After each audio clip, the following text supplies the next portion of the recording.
ఆత్మీయతలో స్థిరముగా ఉండాలి అంటే, ఆత్మీయతలో స్థిరమైన స్థితిని కలిగి ఉండాలి అంటే పాపమును విడిచిపెట్టాలని దేవుడు మనతో మాట్లాడిన దేవుని ఆజ్ఞను అతిక్రమించడమే పాపం. దేవుని వాక్యానికి వ్యతిరేకంగా సనుక్కోవటం, దేవుని వాక్యానికి వ్యతిరేకంగా ప్రవర్తించడం, దేవుని మాటకు లోబడకపోవడం పాపం.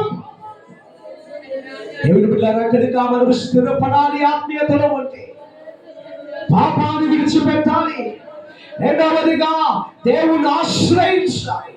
ఎప్పుడైతే దేవుని ఆశ్రయిస్తావో నువ్వు ఆత్మీయతలో స్థిరపడతావు.